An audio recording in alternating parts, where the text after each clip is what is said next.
معزز ناظرین السلام علیکم۔ آج حضرت نوح علیہ السلام کی کشتی کا اور طوفان نوح کا واقعہ بیان کیا جائے گا۔ یہ ایک طوفان تھا جس نے دنیا کی تمام اونچی عمارتوں کو ڈبو دیا۔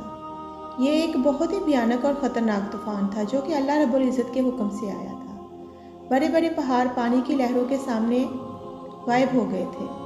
اس طوفان میں دنیا کی پوری آبادی تباہ ہو گئی، لیکن پانی کی بڑی لہروں پر صرف ایک کشتی تیر رہی تھی، اور اس میں صرف وہ لوگ سوار تھے جو اس دنیا میں رہ گئے تھے۔ یہ وہ لوگ تھے جنہوں نے دنیا کو پھر سے آباد کیا اور نسل انسانی کو بچایا۔ آج سے 5000 سال پہلے یہ طوفان اس زمین پر کیوں آیا تھا؟ سوال پیدا ہوتا ہے۔ اور یہ کشتی کس کی تھی اور کون لوگ تھے جو اس کے اندر سوار تھے؟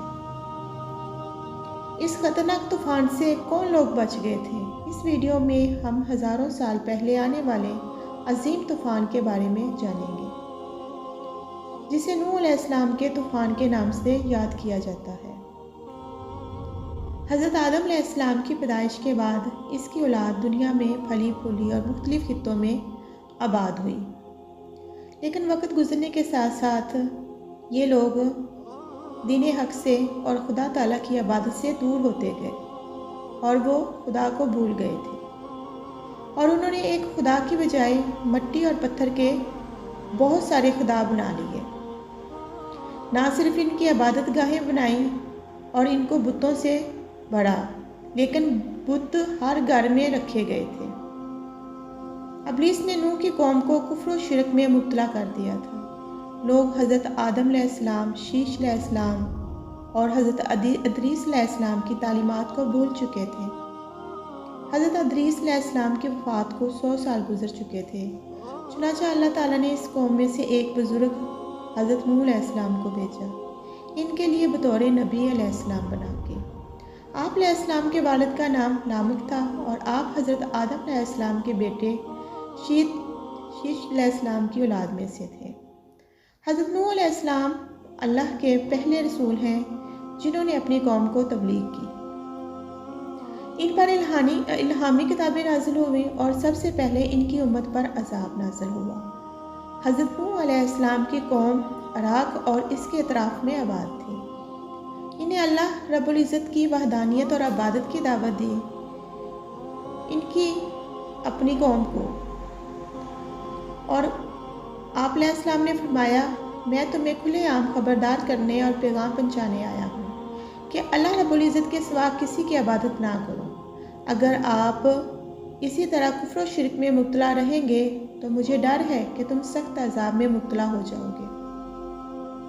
اور اس تبلیغ کے جواب میں حضرت نوح علیہ السلام کی قوم نے ان کو جھوٹا کہا اور ان کی دعوت سے انکار کیا، اور دھمکی دی کہ اگر تم اپنی تبلیغ اور نصیحت سے باز نہ آئے تو ہم تمہیں سنسار کر دیں گے۔ اس زمانے میں لوگ بہت لمبے عرصے تک زندہ رہتے تھے، ان کی لائف بہت لمبی ہزاروں سال کے حساب سے ہوتی تھی۔ چنانچہ حضرت نوح علیہ السلام کی عمر بھی بہت لمبی تھی۔ اس نے اپنے لوگوں کو 950 سال تک تبلیغ کی اور ان کو شرک سے توبہ کرنے کے لیے بے پناہ کوشش کی، اور فرماتے رہے کہ غیر اللہ کے نام پر عبادت نہ کرو، کیونکہ خدا کے علاوہ کسی کی عبادت کرنا شرک ہے، اور شرک اللہ رب العزت کو پسند نہیں۔ لیکن ان کی ان تمام باتوں کا ان پر کوئی اثر نہ ہوا۔ اس قوم میں چند ہی غریب لوگ تھے جو ان پر ایمان لے آئے تھے، وہ تعداد میں 70 یا 80 تھے۔ توحید کی تعلیم دیتے ہوئے جب مدت گزر گئی تو ان پر کوئی اثر نہ ہوا، ان کی مخالفت اور دشمنی بڑھ گئی تھی۔ اپنے نبی علیہ السلام کی رضا کے لیے اللہ تعالیٰ نے اس پر وحی کی کہ ایمان لانے والا کوئی نہیں ہے سوائے ان کے جن کی قسمت ایمان کی وجہ سے تھی، تو ان کے لیے غمگین نہ ہو، اب مہلت کی گھڑی ختم ہونے والی ہے، ان کی تباہی کا وقت آن پہنچا ہے۔ اللہ رب العزت نے حضرت نوح علیہ السلام کو ایک کشتی بنانے کا حکم دیا۔ ان کا مقدر ایک عظیم سیلاب سے ہلاک ہونا تھا، حضرت نوح علیہ السلام کی قوم کا۔ چنانچہ اللہ تعالیٰ نے اپنے نبی علیہ السلام کو کشتی بنانے کا حکم دے دیا تھا۔ حکم ملنے کے بعد حضرت نوح علیہ السلام کشتی بنانے کے لیے تیار ہو گئے۔ इस तरह लकड़ियाँ इकट्ठी करना शुरू कर दी। अल्लाह रब्बुल इज़्ज़त ने अपने नबी अलैहिस्सलाम को लकड़ियाँ काट कर तख्त बनाने का हुक्म दिया था। जब हज़रत नूह अलैहिस्सलाम की कौम और इसकी कौम के सरदारों ने इन्हें लकड़ियाँ काटते देखा, वो तंज करने लगे और उनका मजाक उड़ाने लगे और कहने लगे, क्या तुमने नबूवत छोड़कर लोहार का काम शुरू कर दिया है, भरी का काम शुरू कर दिया है? क्या ये कश्ती जो तुम बना रहे हो ज़मीन पर चलेगी? यहाँ ना कोई दरिया है, ना कोई समंदर। तरह तरह से आप अलैहिस्सलाम का तमस्खुर उड़ाना इन लोगों ने शौक बना लिया। लेकिन आप अलैहिस्सलाम को सब्र और तहम्मुल से दोचार रहना पड़ा। इसके जवाब में आप अलैहिस्सलाम ने सिर्फ इतना कहा, ए नाफरमान कौम, आज तुम मेरा मजाक उड़ा रहे हो, लेकिन अल्लाह रब्बुल इज़्ज़त का अज़ाब तूफ़ान की सूरत में आएगा, फिर आपको हकीकत का पता चल ही जाएगा। लेकिन इस वक्त आप अलैहिस्सलाम से कोई माफ़ी कबूल नहीं करेंगे। जब अज़ाब इलाही का वक़्त आया, अल्लाह ने हुक्म दिया कि हर किस्म के जानवर का एक एक जोड़ा कश्ती में रखा जाए और जो लोग ईमान लाए हैं इनको भी सवार किया जाए। हज़रत नूह अलैहिस्सलाम ने खुदा के हुक्म के मुताबिक सबको सवार किया और इबादत इलाही में मसरूफ़ हो गए। आखिरकार तूफ़ान के आसार नज़र आने लगे और ज़मीन के कोने से पानी उबलने लगा। ये क़यामत का मंजर था।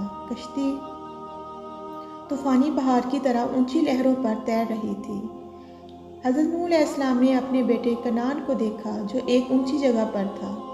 आप अलैहिस्सलाम ने कहा, ऐ मेरे बेटे, हमारे साथ कश्ती में सवार हो जा और काफिरों के साथ ना ठहर। इसने कहा, अब्बा जान, मेरी फ़िक्र ना करें, मैं अभी बुलंद तरीन पहाड़ पर चढ़ा हूँ और इस पानी से बच जाऊँगा। हज़रत नूह अलैहिस्सलाम ने कहा, आज अल्लाह के अज़ाब से कोई नहीं बच सकता। इतने में पानी की एक बड़ी लहर आई, इनके दरमियान आ गई और वो इस लहर में डूब गया। अल्लाह अकबर। इस सैलाब में पानी की लहरें इतनी ऊंची थी कि उन्होंने ज़मीन के तमाम पहाड़ों को ढांप लिया। ज़िंदगी नहीं थी, हर तरफ तबाही ही तबाही थी, सब कुछ तबाह हो गया था। अल्लाह रब्बुल इज़्ज़त की मदद से सिर्फ हज़रत नूह अलैहिस्सलाम की कश्ती वहाँ मौजूद थी। इस खौफनाक सूरत हाल में ऊंचे पानी पर तैर रही थी। एक रवायत के में आता है कि इस कश्ती में 80 अफराद सवार थे और इनमें से हर एक अपने ख़ानदान के साथ था। ये लोग तकरीबन 150 दिन तक कश्ती में रहे, जिसके बाद इसका रुख जोड़ी पहाड़ की तरफ हुआ जहां वो ठहरा, लंगरअंदाज हुआ। इसके बाद हज़रत नूह अलैहिस्सलाम ने एक कौवा भेजकर ज़मीन की मालूमात हासिल की। कौवे ने ज़मीन पर लाशें देखकर इन पर झपटना और तखीर की, यानी कि वो लाशों पर झपट पड़ा। चुनांचा उसने एक कबूतर को भेजा और कबूतर जैतून की एक पत्ती ले आई, यानी कि जैतून का पत्ता जो होता है, लीफ होता है, वो लेके आया और इसके पाँव मिट्टी से ढके हुए थे। हज़रत नूह अलैहिस्सलाम ने अंदाज़ा लगाया कि ज़मीन खुश्क हो गई है। हज़रत नूह अलैहिस्सलाम जैसा कि जोधी पहाड़ से ज़मीन पर उतरे और एक जगह आबाद हुए जिसे थामनीन जगह कहते हैं। फिर यहीं से नस्ल इंसानी का आगाज़ हुआ। यूनान, मिस्र, हिंदुस्तान और चीन के कदीम मजहबी मतन मुसलसल एक अजीम सैलाब के बारे में ज़िक्र करते रहे और ज़्यादातर मजहबी मतन मजमून जो था एक कश्ती का हवाला देते रहे, जिसके ज़रिए ज़िंदा बच जाने वालों ने नस्ल इंसानी को बाकी रखा। ऐ नूह अलैहिस्सलाम, हमारी तरफ से सलामती और बरकतों के साथ जहाज़ से उतर आओ, तुम पर और इन लोगों पर जो तुम्हारे साथ हैं और इनकी बाज़ औलादों पर। अल्लाह पाक का इरशाद फरमान था, लेकिन और भी लोग होंगे जिनको हम एक वक्त के लिए खुशियाँ देंगे, लेकिन आखिरकार इनको हमारी तरफ से दर्दनाक अज़ाब पहुँचेगा। बेशक ये दुनिया तूफ़ान है, शैतान धोखा देने वाला और अंबिया कश्ती है। जिसने इनकी पैरवी छोड़ी वो हज़रत नूह अलैहिस्सलाम के बेटे कनान की तरह हलाक हो गया, जबकि वो लोग जो इस तूफ़ान से महफूज रहे वो ईमान वाले और दीन वाले थे।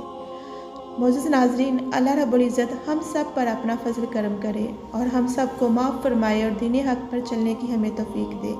हम बहुत कमज़ोर लोग हैं और अल्लाह हमारे लिए दीन और दुनिया को आसान बना दे और हमारे जो अंदर छोटी मोटी कोताहियाँ हैं اللہ وہ بھی دور فرما دے اور شرک سے ہمیں بچنے کی طاقت اور توفیق دے۔ اللہ نگہباں۔